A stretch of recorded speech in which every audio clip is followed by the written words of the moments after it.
All right. Good afternoon. We have our National Security Advisor, Jake Sullivan, joining us for the briefing, who will give a brief opening and then take some questions, and then we'll proceed with a briefing after that. With that, I'll turn it over to Jake. Thanks, Jen, and good to see everybody here today. As you all know, President Biden held a secure video call today with President Putin. The call covered a range of issues, but the main topic was Ukraine. President Biden was direct and straightforward with President Putin, as he always is. He reiterated America's support for Ukraine's sovereignty and territorial integrity. He told President Putin directly that if Russia further invades Ukraine, the United States and our European allies would respond with strong economic measures. We would provide additional defensive materiel to the Ukrainians above and beyond that which we are already providing. And we would fortify our NATO allies on the eastern flank with additional capabilities in response to such an escalation. He also told President Putin there's another option: de-escalation and diplomacy. The United States and our European allies would engage in a discussion that covers larger strategic issues, including our strategic concerns with Russia and Russia's strategic concerns. We managed to do this at the height of the Cold War, and we developed mechanisms to help reduce instability and increase transparency. We've done this in the post-Cold War era through the NATO-Russia Council, the OSCE, and other mechanisms. There's no reason we can't do that going forward, provided that we are operating in a context of de-escalation rather than escalation. The United States, as we have been for some time, is also prepared to support efforts to advance the Minsk Agreement in support of the Normandy format. This could include a ceasefire and confidence-building measures that helps drive the process forward. As I said before, the discussion between President Biden and President Putin was direct and straightforward. There was a lot of give and take. There was no finger wagging, but the president was crystal clear about where the United States stands on all of these issues. We've believed from the beginning of this administration that there is no substitute for direct dialogue between leaders, and that is true in spades when it comes to the U.S.-Russia relationship. So President Biden welcomed the opportunity to engage clearly and directly with President Putin. Indeed, as President Biden said after his meeting in Geneva in June with President Putin, where we have differences, I want President Putin to understand why I say what I say and why I do what I do and how we'll respond to specific kinds of actions that harm America's interests and indeed harm our allies' interests. That's exactly what he did today. After the call, he spoke with the leaders of France, Germany, Italy, and the UK to debrief them on the call and to consult on the way forward. Our team is presently debriefing the embassies of NATO members, EU members, and key Indo-Pacific allies. The President will be speaking shortly with the leaders of both houses of Congress and talking to them about ways in which the administration and the Congress can work together on a bipartisan basis to stand up for American interests and values and stand behind our friends and partners. And President Biden will be speaking with President Zelensky on Thursday, following on yesterday's discussion between President Zelensky and Secretary Blinken. In terms of next steps, the President and President Putin agreed that our teams will follow up on the issues discussed today.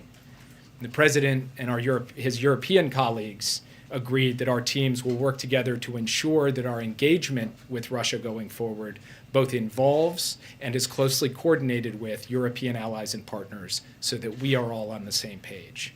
There's a lot of work to do in the days ahead. As we pursue diplomatic channels, we will also prepare for all contingencies, just as we have been doing for weeks now, including through the preparation of specific responses to Russian escalation should they be required. Specific, robust, clear responses should they be required. That's where things stand as we speak, and with that, I'd be happy to take your questions. Yes. Thank you, Jake. Could you elaborate on what you just said about fortifying allies on the eastern flank there? Is sending U.S. troops to the region on the table here?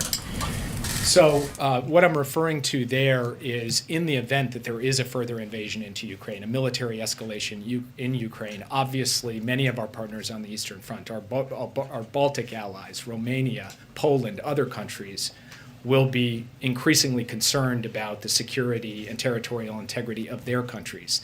They will be seeking, we expect, additional capabilities and potentially additional deployments, and the United States will be looking to respond positively to those things in the event that there is a further incursion into Ukraine. So is that something the American public should be bracing for, the possibility of seeing American troops on the ground in that region in the coming weeks and months if Vladimir Putin goes through with this? I don't know if I would say bracing for, since we currently have rotational deployments in the Baltics. We conduct exercises on a regular basis in both Poland and Romania. The presence of American military service members in rotational fashion in these countries is not something new.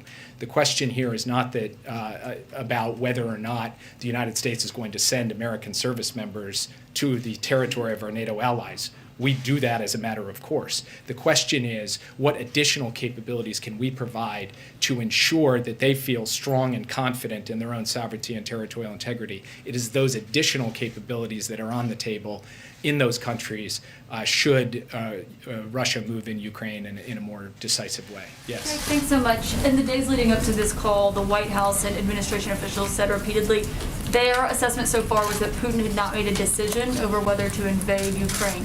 So did President Biden get clarity from him on whether or not that is his intention?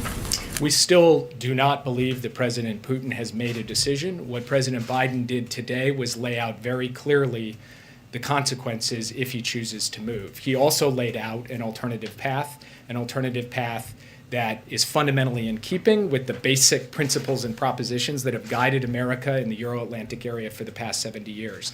And ultimately, we will see in the days ahead through actions, not through words, what course of action Russia chooses to take. Yes. In your statement, Jake, one quick follow-up. In your statement of the readout of the call, you said that the President Biden told him the United States was ready to take strong economic measures and other actions if needed. What are those other measures that the United States is prepared to take? I just spelled those out in my opening remarks, both the supply and provision of additional materiel as well as the additional deployment of assets and capabilities to NATO members in the event that there's a further incursion. What are the strong economic measures, and how are they different from the ones you put on Russia in 2014, which didn't deter Russia from taking Crimea? What are they, and why do you think they'll work better this time? I will look you in the eye and tell you, as President Biden looked President Putin in the eye and told him today, that things we did not do in 2014, we are prepared to do now. Now, in terms of the specifics, we would prefer to communicate that directly to the Russians, to not negotiate in public, to not telegraph our punches, but we are laying out for the Russians in some detail the types of measures that we have in mind. We are also coordinating very closely with our European allies on that at a level of deep specificity. We have experts from the Treasury Department, the State Department, and the National Security Council in daily contact with the key capitals and with Brussels to work through that package of measures. But I think it is not profitable for us to lay out the specifics of it standing here at this podium today. Thank you. Did President Putin ask for President Biden to commit to not allow NATO or Ukraine to join NATO, and did President Biden make any kinds of concessions, such as a reduced U.S. presence or any commitment on NATO and Ukraine's membership? I'm not going to characterize President Putin's side of the conversation or go into details in terms of what they discuss, because I think they need to have that space to be able to have robust exchange. But I will tell you clearly and directly, he made no such commitments or concessions. He stands by the proposition that countries should be able to freely choose who they associate with. On the material that you said that you're going to send, following up on Caitlin's question, how quickly can that be delivered? We have an ongoing pipeline that delivers various forms of defensive assistance to Ukraine. Indeed, there was the delivery of defensive assistance to Ukraine just very recently, and that will continue. So it really depends on the type or form, but this should not be thought of as a circumstance in which you completely turn off the dial or turn on the dial. There is an ongoing pipeline. Whether that pipeline needs additional supplements as we go forward will depend on how circumstances evolve. Yes. Thank you so much. You have said that the administration will take action if Russia does escalate militarily. Satellite images show that hundreds of Russian troops are amassing on the border with Ukraine. Isn't there already a military escalation underway? Why wait to take action?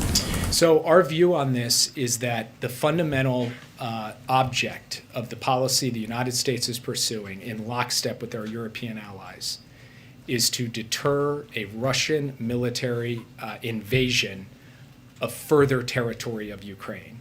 And the measures we have put on the table are designed to show the Russian government that should it choose to engage in such an invasion, there will be those consequences. That for us is a clear and decisive laydown, and we also believe that there should be an alternative pathway by which we can make progress on diplomacy in the Donbass through the Minsk Agreement and the Normandy format, and by which we can address NATO and American security concerns and Russian security concerns through a larger mechanism consistent with the way we've operated over the course of the past 30 years. Some Republicans are accusing President Biden of being too weak on President Putin. They cite the fact that sanctions were eased on Nord Stream 2 and the withdrawal from Afghanistan, which was widely criticized. How do you respond to that criticism that President Biden is being too weak with Mr. Putin? I make 3 points. The first is that Vladimir Putin,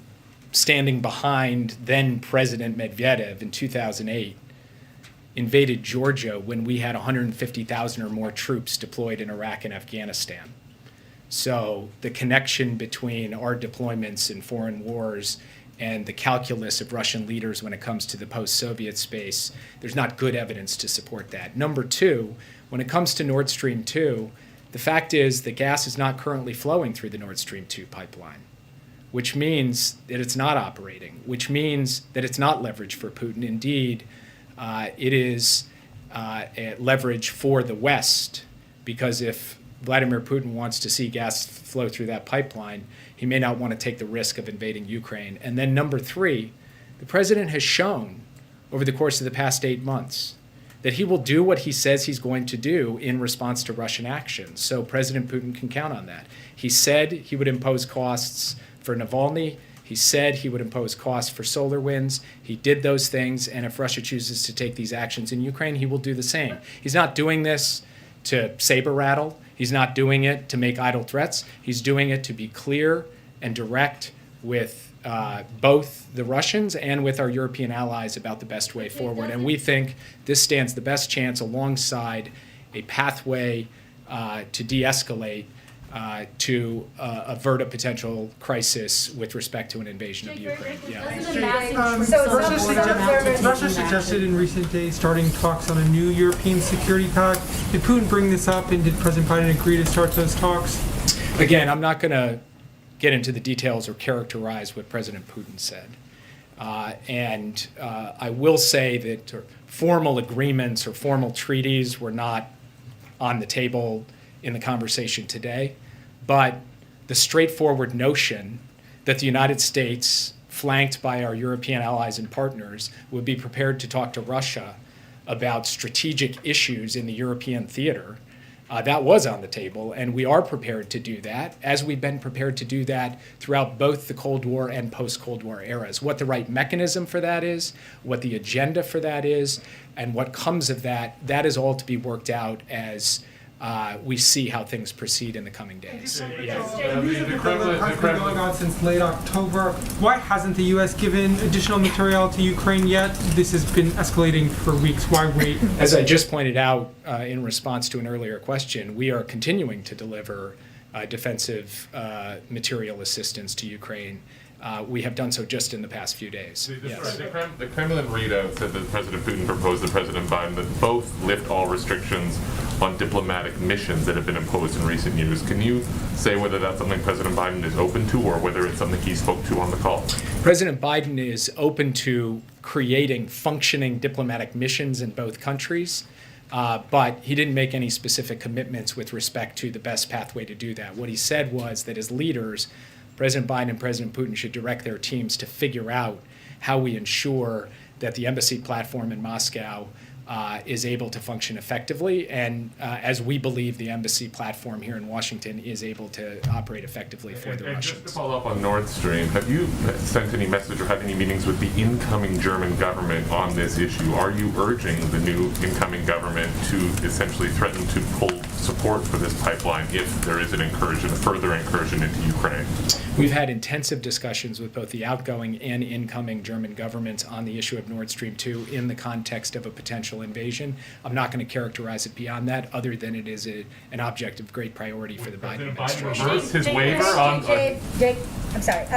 So obviously the summit is being watched by a number of other adversaries, including Chinese President Xi Jinping. Some observers have described a nightmare scenario where President Putin invades Ukraine and also simultaneously President Xi uses force to reunify Taiwan with China. Is the U.S. prepared to deal with such a scenario?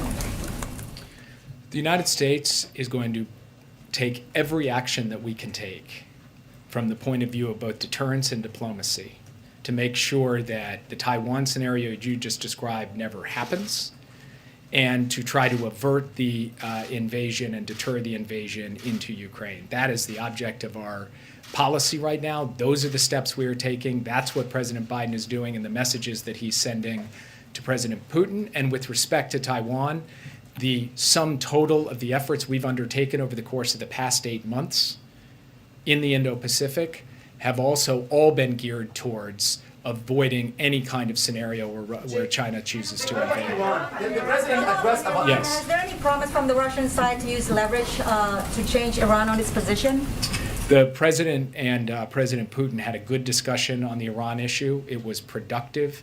Russia and the United States actually worked well together, even in tense circumstances back in the 2014-2015 period, to produce the Joint Comprehensive Plan of Action. This is an area where Russia and the United States can continue to consult closely to ensure that Iran never acquires a nuclear weapon.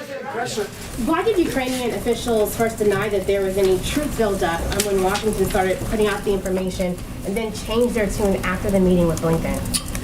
So I'm not going to characterize the decision-making of the Ukrainian government, only to say that we are in daily contact with senior officials in the Ukrainian government.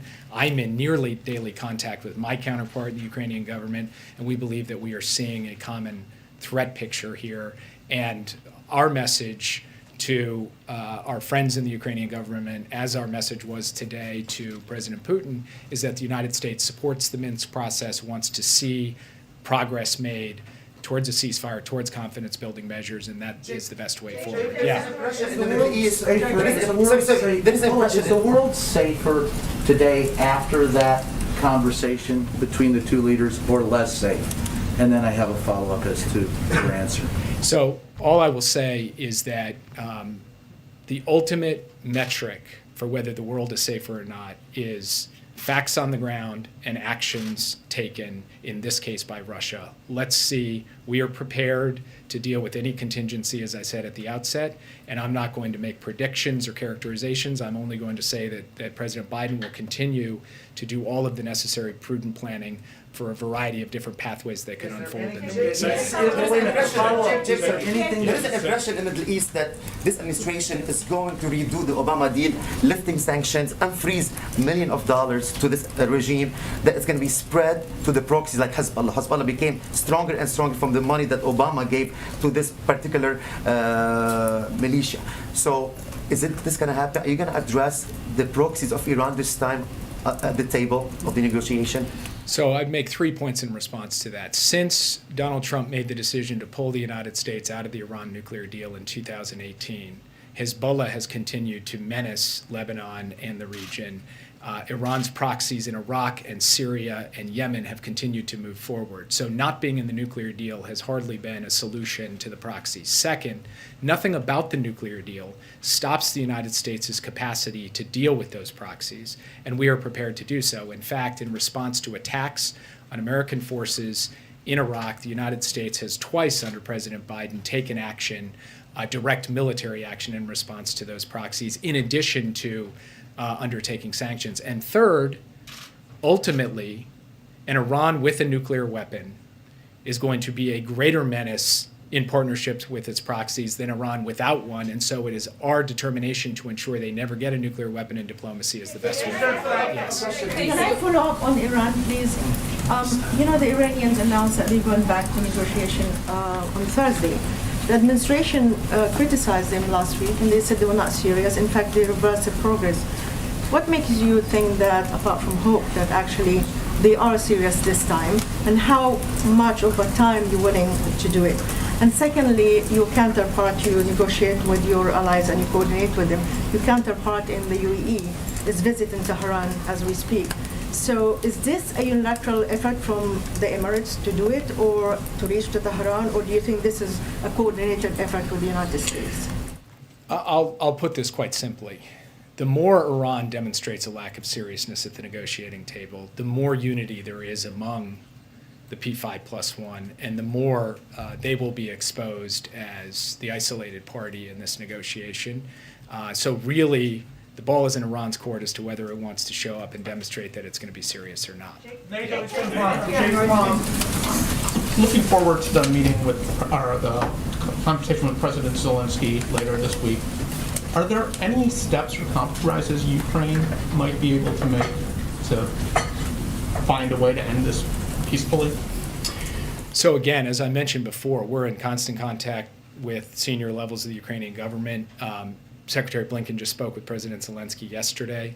I'm not going to characterize the specifics of their proposals, but they have come forward with constructive ideas for how to move the diplomacy forward. We're encouraging that. Those are steps they're taking, and they're asking the United States to support them in trying to get towards a ceasefire and then ultimately get down the track of diplomatic resolution.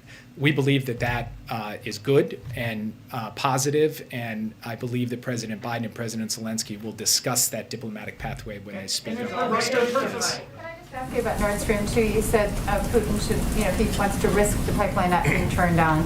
Have you made clear to allies that you will, in fact, sanction the remaining entities that are involved in that project if there is an invasion? And have you received any assurances from Germany?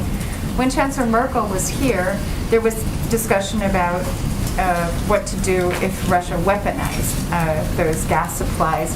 That nothing came of that, even though there were some saber rattling by the Russians in recent months. Have you now received assurances from Germany that they will, in fact, not proceed with that?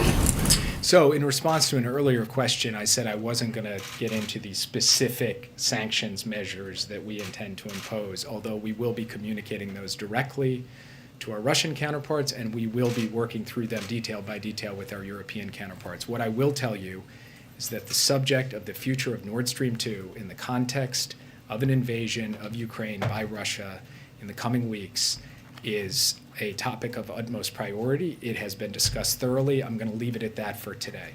Mr. Sullivan. Mrs. Sullivan, how the tensions between the United States and Russia can affect African countries? And my second question is, how do you summarize this meeting? It was productive, it was good, or not?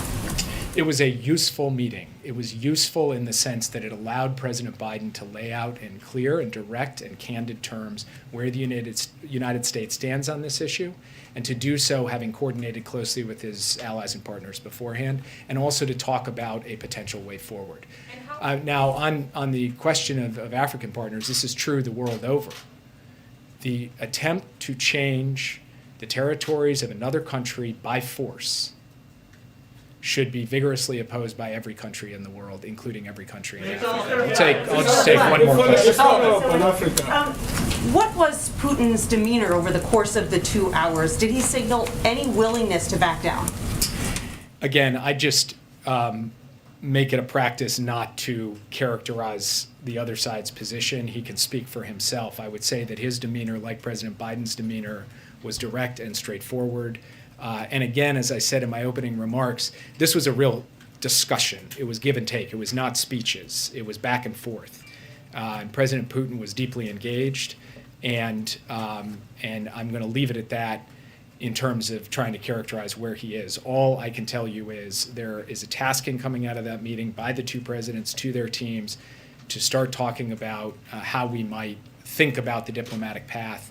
The President made clear throughout that diplomacy has to come in the context of de-escalation rather than escalation, and now we will watch what unfolds in the coming days. And I will thank you guys. I'm gonna Okay, thank you, Jake. Welcome back anytime. I think I can speak for the group.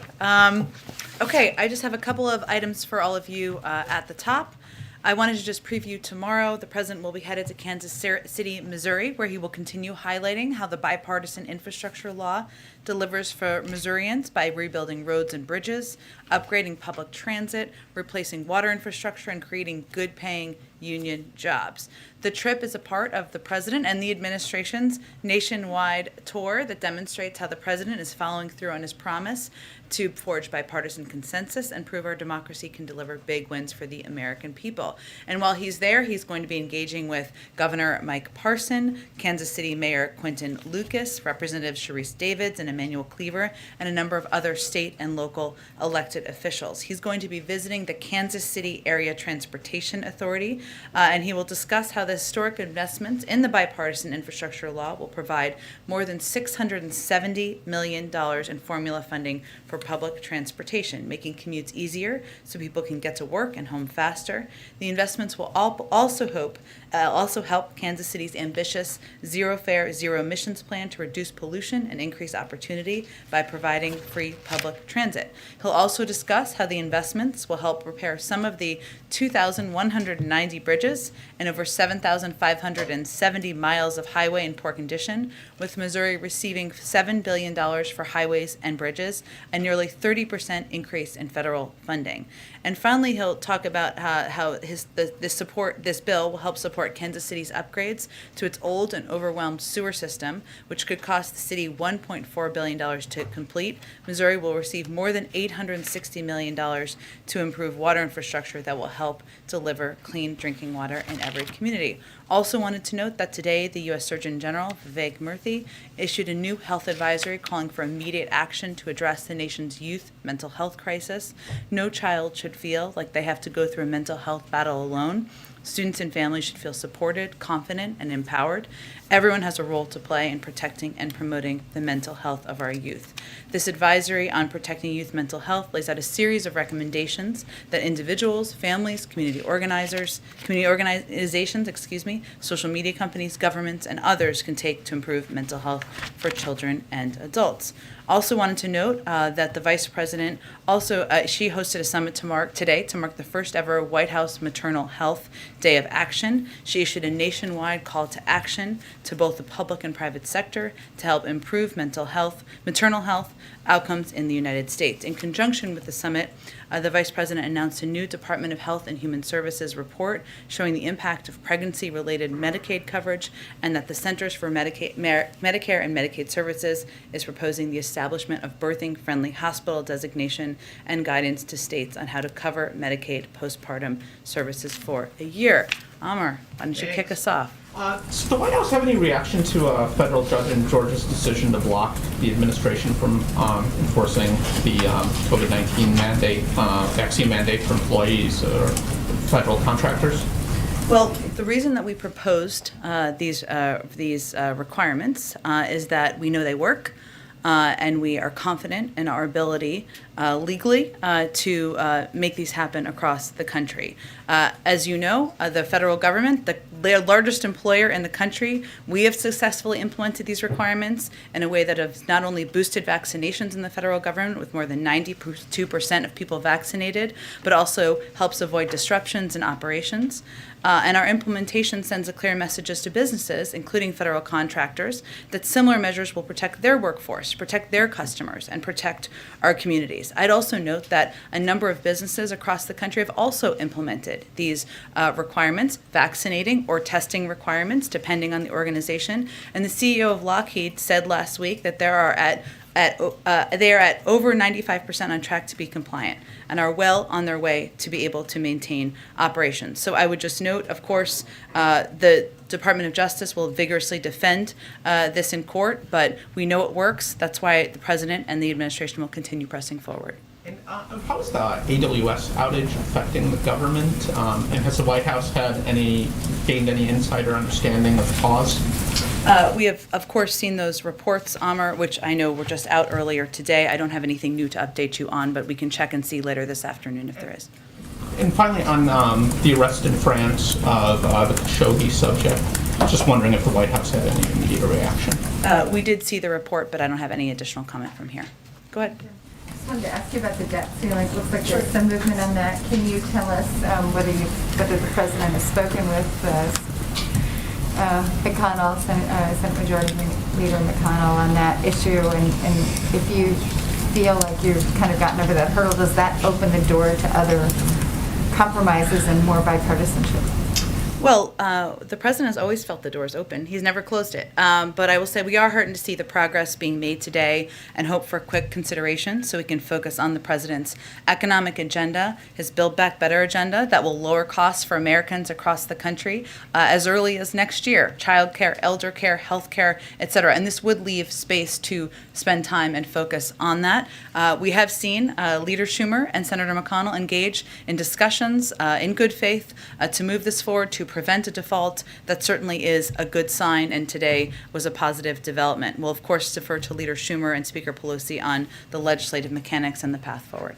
Since we're on the subject of Build Back Better, can you map out for us what's going to be happening over the next few weeks? Like, what is your sense of the timetable for a decision on that? And the one issue that seems to sort of fallen out is paid leave. I realize that, you know, there are other priorities that are in the measure, but can you just say what you will do to worry about paid leave going down that road then? Well, let me first say that the president absolutely wants paid leave to be law in the land. He proposed it in his package.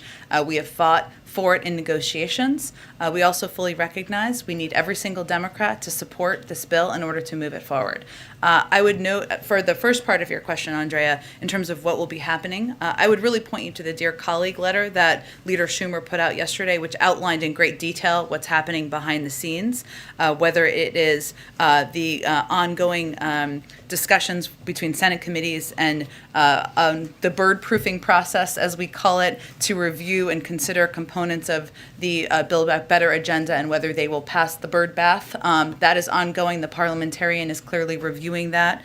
I would note that, as he noted in his letter, that on Friday and Saturday, 8 of the 12 Senate committees that were given reconciliation instructions submitted their final Senate text to the parliamentarian, the Congressional Budget Office, and the Senate Republicans. So this is a process that is behind the scenes, largely an important component of moving legislation forward. But I would also note that Leader Schumer conveyed in this letter, and has repeatedly conveyed, his intention and objective of moving this forward in advance of Christmas. We support that. And we're encouraged by that effort and that leadership. Go ahead. Thanks, Jen. A few follow-ups on the call today that happened. One, when it comes to the calls that the president had last night with European allies, did he get commitments from them that they would, in conjunction and coordination with the United States, implement those economic sanctions? We're not going to speak for them, Caitlin. Obviously, they can speak for what they have any intention to do, but there is agreement about the need to impose strong and significant economic consequences if Russia were to invade Ukraine. Obviously, that may look different from country to country, and we're focused on what our objectives are. The president laid those out in those calls yesterday and in a follow-up call again today, and we'll let them speak for themselves on what they have the intention of doing. And Jake just made clear that the president, delivered some warnings to Putin today. What is, in his view, the timeline that he's looking at if Putin does heed those warnings and does de-escalate? What's the time frame for that? For when Putin might de-escalate? How long does he think that would take? Is he looking at the next several days, the next several weeks? I'm not going to give you an assessment for that. That's really up to President Putin. Our objective is to prevent Russia and President Putin from invading Ukraine. So, of course, we want them to de-escalate, but that was the clear bottom line of the message. And one last question, just logistics. Is the president going to attend the funeral for Bob Dole? He, of course, considered former Senator Bob Dole a friend, somebody he admired greatly, as you saw in the statement, but I will let them announce any specifics of the plans for the funeral. Go ahead. Just quickly on the call, Jake said characterizes this as useful, says there's more work to do, but big picture, is there a sense that as one of the results of this call that tensions are now lessened as a what's the sense of tension? The way we see our relationship with Russia is that the president and leaders in this administration are going to be direct and clear where we have concerns, as the president was on this call. There are also areas where in the same call, we are going to discuss how we can work together. Our objective, a large portion of this call, as Jake Sullivan just outlined, was on Ukraine and our concerns about the military buildup on the border and our concerns about the bellicose rhetoric. But the proof is in the pudding and the eating. I can't even remember exactly the president's statement on that or his saying he likes to say, but really our objective and our focus is not on the tone, it is on what their actions are. And we would like, of course, to see them de-escalate and most importantly, not to invade. If they do, part of this call was to convey clearly there will be consequences and significant ones. Go ahead. What would be a sign to the president that Putin got the message today? Would it be for him to start to pull troops back, and when? Again, I'm not going to assess that or provide an assessment of that from here. We will know if Russia and President Putin decides to invade Ukraine. I don't think that will be a secret, and so we will certainly be watching that. Our preference is, of course, for that not to happen, and the president made clear that there is an off-ramp here, and that we want to have a diplomatic path. We have a diplomatic path forward to have these discussions, but I think that will be clear. I don't think it will be a secret. That is what we're working to prevent. Is the administration starting to put plans in place in case Americans in Ukraine need to be evacuated quickly? I know there was some reporting about this. Of course, the military does contingency planning for a range of potential scenarios in order to keep the U.S. personnel safe. And when a security situation warrants it, the State Department issues travel notices and security warnings to U.S. citizens. That's how the process broadly works, but it's not the standard process for the United States government to evacuate U.S. citizens. Typically, if a security situation deteriorates, the State Department issues a travel warning or a travel advisory. Obviously, our embassy would provide consular service. We're not even at that point right now. Are there any lessons that were learned during the mass evacuation in Afghanistan that are already being heeded this time around as you begin contingency planning? I think it's really important for people not to compare the two. I mean, of course, you can ask any question you want, but Afghanistan was a war zone. We were at war for 20 years. What we're talking about here is a situation we are trying to work to de-escalate and move towards a diplomatic path, but it is not a comparable situation in our view. And also, I would say that it is not standard, as you all know from our discussions about Ethiopia, for the U.S. government to plan for, we plan for everything, but to evacuate on military planes American citizens. There is a lengthy process that we undergo typically around the world. Go ahead. Thanks, Jake. Jake talked a little bit about conversations with Germany regarding Nord Stream 2. Can you at all characterize the process of arriving at some sort of an agreement about what might happen involving Nord Stream 2 if Russia is to move forward? And does the administration have any regrets at this point about waiving sanctions against Nord Stream 2 back this spring? Well, I would first note that, and Jake broadly referenced this, but back in July, there was a joint statement of the United States and Germany on support for Ukraine, energy security, and our climate goals. And what it conveyed in there is, quote, that it made in the joint statement, there would be action taken if, quote, Russia attempts to use energy as a weapon or commit further aggressive acts against Ukraine. Obviously, invading Ukraine would be an aggressive act. And part of these discussions are what the contingency planning would look like if they were to take that step. That is one of the lessons, and I think Mara asked this very good question yesterday and today about what are the lessons you learned from 2014. What you can look at for people who covered this back then is that there's an enormous amount of preparation, contingency planning, tracking of social media, and the use of disinformation tools. A lot of that is done because we did learn some lessons in 2014 leading up to it. I think what's important to also note is that I know there's a lot of members on the Hill, not a lot, some who are vocal, who are conveying that Nord Stream 2 is the answer here. And what the point Jake was making, or additional steps on Nord Stream 2, is that would actually not be an effective deterrent, that is not effectively going to change the behavior of President Putin. So yes, Germany, in our joint statement, made these commitments. There are a range of economic tools and options we have, our European partners have, should they decide to invade. Obviously, our preference is that we not get to that point. Referencing, because you brought up the members on the Hill who often talk about Nord Stream 2, and Jake's July statement.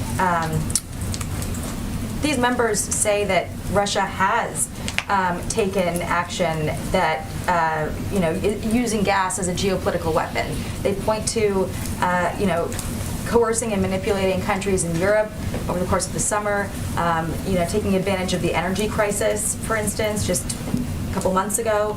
And Biden and Merkel promised sanctions if those events were to transpire. Does the White House believe that what we've seen up until now is not Russia using gas as a geopolitical weapon? I think what we're talking about here and what we're trying to achieve here is a deterrence of actions that would be detrimental and, of course, hurt the territorial sovereignty and integrity of Ukraine. And what I was referencing is the fact that there are some who are suggesting that this would deter. And our assessment is that it would not. Now, again, we've been having conversations with a range of partners, including our important partners in Germany. And yes, there is a reference, as I referenced in July, to this joint statement. But again, I would really, I don't have anything new on Nord Stream 2 at this point in time. I just think it's important to understand what would be a deterrent and what would not be. On crime, another topic. Chicago Mayor Lori Lightfoot appeared to pass some blame on to retailers for these smash and grabs, saying that she's disappointed that these stores are not putting security officers in place, having working cameras, and chaining up high-end bags. Alexandria Ocasio-Cortez, Congresswoman, said earlier this week also that she doubted allegations of organized retail thefts. She believed it was a Walgreens in California that cited it, but the data didn't back it up. Does the president believe that organized retail theft is really happening, and should it be on the stores themselves to take action to prevent it? Well, we don't agree, and I think our actions and the work that we have had in working with the Justice Department, the FBI, and federal law enforcement show that we take. We have seen some of these extremely disturbing videos showing retail thefts, and both major retailers as well as state and local leaders like Governor Newsom have identified this as a serious concern. We agree. That's the reason why we have sent additional support from the FBI, providing additional assistance. It's one of the reasons why we have also been, the president and members of our administration have been longtime advocates for supporting and funding the COPS program, something where the president proposed almost $300 million in additional assistance through his budget from what it was last year, and why we have also provided money to get provided financial assistance to get money to hire 50 more police officers through the COPS program that the president has championed in places like San Francisco, and an additional 20 officers in Los Angeles. So I think his record speaks for itself on this. We are going to continue to advocate for supporting programs like the COPS program, ensuring that our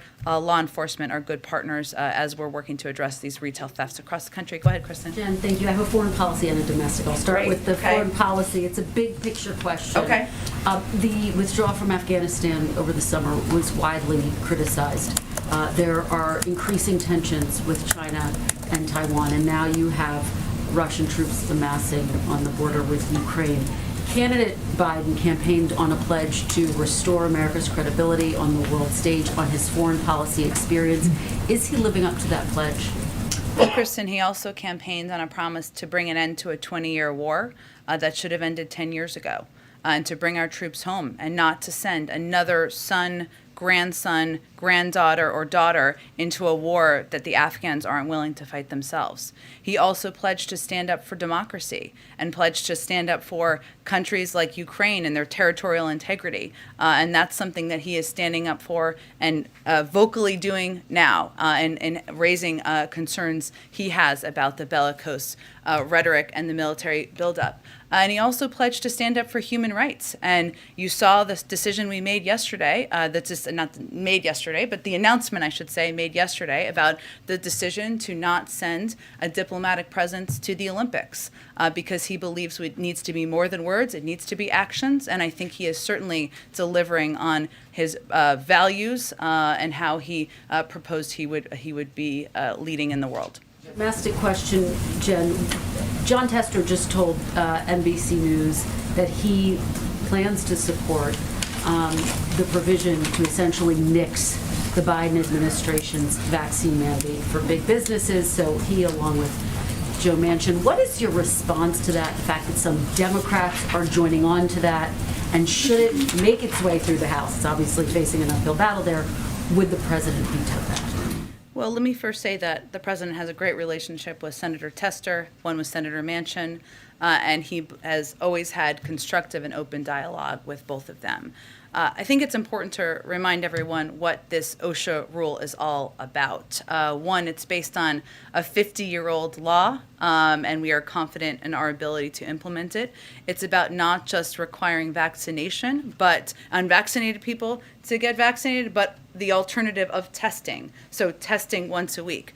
And I think our view, and the view of many Americans, is that if people aren't vaccinated, having them test once a week is quite reasonable. As we're thinking about how to protect our workplaces, how to protect stores and retail locations as people are out shopping for Christmas and the holidays, how to protect our children in schools and public places.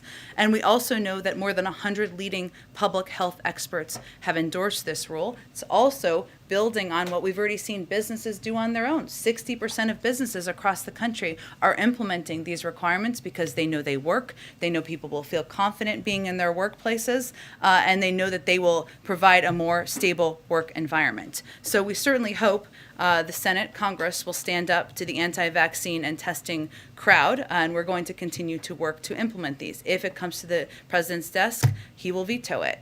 And we've got a new variant and cases are rising. President's been clear, we'll use every tool to protect the American people, and we hope others will join us in that effort. Go ahead. Given the stakes with regard to Ukraine, are there any plans here for the president to address the American people on the issue?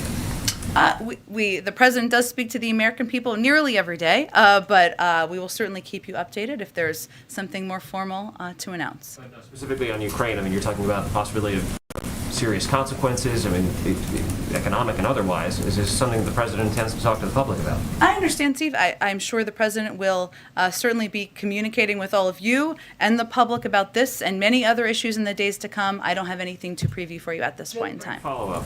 Late last week, you told us the president took a COVID test for at least 3 days. Have those tests continued? He did take another test on Sunday. He tested negative. Just Go ahead, Alex. What is the reason for the call with President Zelensky happening on Thursday as opposed to, say, today or tomorrow? Well, the president also had a call with his European partners today. He is traveling tomorrow, so I think it was just a matter of getting it on the schedule. What's his message going to be that we don't already know or is not already public? I mean, what's his message to him going to be? The president will convey, as we've conveyed publicly and as he's conveyed publicly, that he strongly supports the sovereignty and the territorial integrity of Ukraine, that we will continue to be a strong supporter through a range of assistance. We have provided, I believe, $400 million in assistance since the beginning of this year, $60 million as a follow-up to President Zelensky's visit here earlier this fall, and that we will continue to be close partners and work in close coordination with them in the weeks and months ahead. A number of Democratic senators are expressing some frustration over Guantanamo Bay, the detention center there, the prison, and why it's not, more progress isn't made in shutting it down, something the president has said he wants to do. How come it's taking so long, and what commitment does he have to seeing that come to fruition? He absolutely remains committed to shutting down Guantanamo Bay, something he has stated many times in the past as vice president, running for office, et cetera. I'm sure I can get you an update from the Department of Defense on the number of detainees who are still there. That's something that is under constant review, but we can get that to you after the briefing as well. Go ahead. Let me just ask, the readout referred to these countermeasures coming in the event of, quote, military escalation. How do you define military escalation? Is it Russian troops setting foot further into Ukraine, or would other things count? What would the tell me more. It has a history of sowing discontent or unrest in regions. Supporting indirectly or with deniability, separatist movements. And we've already seen this. We've already seen this happening, right, over the course and. Been in the Donbass, right? And he could, for instance, maybe follow up with troops into the Donbass in a way that he hasn't before, or similar sort of first step measures that aren't a full military incursion. Would the U.S. and its allies consider that a violation and start triggering some of these countermeasures, counterpunches that you're threatening here? I certainly understand why you're asking. I'm just not going to parse the different scenarios. I think we have been clear. Jake Sullivan was clear. The president was clear with President Putin that if they invade Ukraine, we have a range of economic options to take, and they will be significant and they will be severe. But I'm not going to parse what every different element might look like. Those are conversations we would continue to have with our European partners, with Congress, and beyond that, I'm not going to parse further from here. I think Jake Sullivan spoke to this pretty clearly just a few minutes ago. Give us an update on the remaining Fed nominees. He's got a few left to make. He does. We hope to have those soon, and we continue to hope to have those out to you this month, yes. Yeah, absolutely. Go ahead. Thank you. Following up on the announcement of not sending an American delegation to Beijing for the Winter Games, you were just saying this is an example of action that the president would take. Would the president support the IOC moving the games from Beijing altogether? I have not heard that's an option under consideration. I can just speak to what the decisions are we're making here from the U.S. government, which we spoke to yesterday. Still believes, though, that the Olympic Games should be played in Beijing? I'm not aware of a consideration of them being moved. And also, is the president right now engaging with Democrats in Congress on the current debate over lifting state and local tax cap for those who make over $400,000? The SALT deduction? That is something, as you know, there is some support for in Congress. It's not something the president proposed, but it is something that certainly is part of the discussion. As some of these members who support it, they've raised, which won't surprise you, they've also raised it publicly with members of our team. So it is part of the discussions and the negotiations that are ongoing at a senior staff level. Does the president oppose it? SALT? He didn't propose it initially, but we are working to get this bill done. But does he oppose it? Again, he didn't propose it initially. We're working to get this bill done and across the finish line, but it was not his proposal. Our objective continues to be to lower costs for the American people across the country on child care, on elder care, on health care. This bill will do exactly that. Create a universal health care system, a universal pre-K system that has never existed in the past. There are components that there is support for that are still a part of the discussions, but I think you can note the president didn't propose that initially. Go ahead. Yeah, thanks, Jen. Yesterday you seemed to dismiss the idea of sending COVID-19 tests to all Americans, but other countries have taken similar aggressive steps to make testing free available to all citizens. Singapore, for example, sent 6 test kits to all citizens in September. In the UK, any citizen can order a pack of several testing kits all at once. Is the White House's position on this simply a cost analysis, or are there other reasons why the administration doesn't think that sending tests, COVID-19 tests, to all Americans is a good strategy? Well, let me give you an overarching, comprehensive understanding of how we're approaching this to give you a sense, and I appreciate the question. So our objective is to continue to scale up our testing program to meet demand and ensure that people who want tests are getting tests. And there are a range of ways people want tests. Some people want to do it in their homes, certainly, and we've seen an increase in demand for that in recent months, and we've quadrupled our capacity in that regard. So we'll keep building. Some people want to go to their primary care physician. Some people want to go to a community health center or rural health center. Some people want to have their kids tested at school, an option that many public schools have made available, or in private schools, I guess, as well have made available. So what our focus is on is ensuring that everyone in America has access to free testing, whether at a doctor's office, pharmacy, community testing site, or now at home. And there's a couple steps we've taken from the beginning. We haven't always, there's obviously a lot of interest in testing now for good reason. And one, in February, we wrote new guidance to make insurers cover asymptomatic PCR and point of care tests, critical to helping the majority of Americans who have private insurance not worry about burdensome test costs. So what that means is before that, if you went to get a PCR test, as we know, which is a test that can certainly track very closely whether you have components of the virus, you had to pay for it. Our private we now insured many months ago that was not the case. As I noted, we quadrupled the number of free pharmacy testing sites with a priority on vulnerable communities in addition to state and local community sites. So today there are 20,000 sites across the country with free quality tests. That means you can walk into the pharmacy, get a free test, get it done ensure you're taking that step. That's the preference for some. We've also secured funding from the rescue plan, invested it in hardest hit areas, $10 billion for schools to conduct testing, nearly $1 billion for rural clinics and hospitals.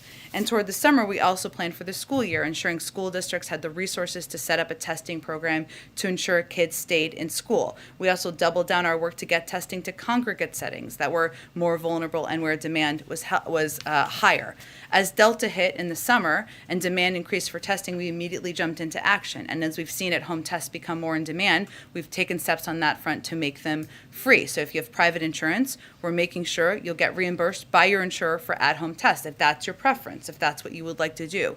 And we made sure that the tests you get from your healthcare provider, like PCR tests, are covered with no copays. I also would note that we also announced last week we're sending 50 million free tests starting this month to convenient locations like health centers and community sites. So overarching, our objective here is to make them accessible, to make sure that people who want to get tested can get tested in any means they choose to do, and to make sure they're free for everyone in America. And I understand all those efforts, but wouldn't it be a good idea to just send them to all American homes? It seems like that would make it more readily available to just, have it sitting, knowing that one is just sitting in your kitchen somewhere.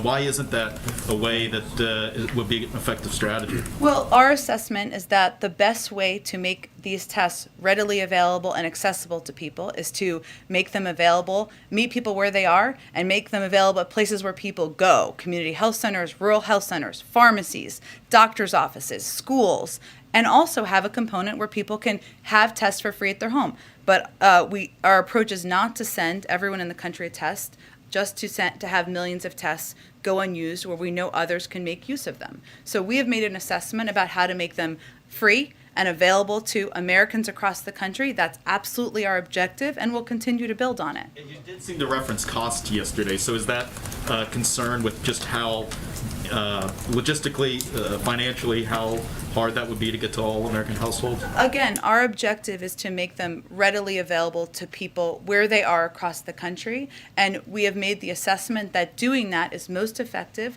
by donating these 50 million tests to community health centers and rural health centers, by making them available at 20,000 pharmacies, by working with schools and workplaces to make testing available, and also to providing the option for people to get free tests in their homes. Go ahead. Two polar opposite questions, one on Ukraine and one... I like the setup today that everybody's doing. Polar opposites, different topics. Go ahead. Well, they are really. Ukraine and the messaging and the results on the vaccines, not just being fully vaccinated, but now the boosters as the vaccines are winning. On Ukraine, Jake talked about clarity. He talked about de-escalating. He talked about being direct. The president was.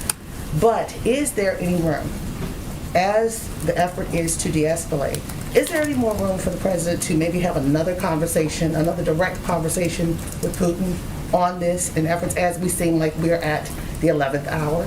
Sure. I mean, in April, I will say that the president certainly values leader-to-leader diplomacy, as you've seen evidence of over the course of the last several weeks. What they agreed to at the end of the call, that there would be close coordination and discussion at the level of senior national security staff. That's the next natural step here. It's really up to President Putin to determine what the path forward will look like. So I don't have any calls to predict or preview at this point in time. But it's not hypothetical to say leader to leader. Putin is someone that this country has had some issues with over the years, and it's not about trust, it's about watching what he does. So the question, once again, is there an opening, a possibility, if there needs to be a conversation, would the president be amenable to talking once again to Putin? Well, the president just ended a call with him just a couple of hours ago, so I think we're going to see how this goes here with conversations and important follow-up, but I don't think the president has ever hesitated to have leader-to-leader conversations if that is going to be effective and helpful in resolving any circumstance. Last piece on the booster with the messaging. What is the next piece? What are you getting back from the nation as you're asking for boosters? Dr. Fauci has said that, the 2 shots are now waning. We're seeing more people who were vaccinated in the hospital from breakthroughs. And now it's boosters. What are you seeing from America? Is there a weariness, or are people responding to the call? We've seen people responding to the call, April. I mean, our boosters program is off to a very strong start in our assessment. 47 million people have already received a booster. About 1 million people are getting boosted every single day, more than ever before. So this is in strong demand, which is good news because, as you noted, it will help protect people further. It will help give another layer of additional protection. And we have plenty of supply across the country, 80,000 sites, and we're working with governors and FEMA to ensure we have plenty of easy and convenient locations. So there has been an increase in boosting by people over the past week plus, 1 million people a day, and we're continuing to make sure they're accessible around the country. Karen, go ahead. Okay, I'll go Karen because I just called on her. Go ahead. Thank you. Somewhat of a follow-up on the testing. The CDC is now urging people to use a rapid test before they go into an indoor gathering, even if they're vaccinated or don't have symptoms. You talked about the free test that will soon be out there for Americans, but it's still going to take some time. Right now, they're still a little bit pricey. The administration's invested billions of dollars to bring the cost of that down. When do you anticipate they will be cheaper for Americans to buy if they wanted to just walk into a pharmacy? Well, we do know now that we are giving 50 million tests now this month to community health centers and rural health centers across the country. And there are already 20,000 pharmacies across the country where free testing is available. And you can also go to your doctor and get a free test. So there are options. We are working to implement some of these specifics by mid-January in terms of how people can get reimbursed for tests. I think if what you're asking about, we're doing that as rapidly as we can as people are looking to get home tests. They're about $7 a test, and certainly will continue. Our objective here, our larger objective, is also to create a market so that that cost continues going down, that there are more tests on the market, and the costs continue to decrease over time. Why didn't we see the CDC make this recommendation before the Thanksgiving holiday, that people should start doing this, before people were gathering indoors with family and friends, that they should consider doing these rapid tests? Well, again, I would really point you to the CDC because they look at a range of data and science as they make assessments or make additional recommendations, and I would encourage you to ask them that exact question. Thank you so much, everyone.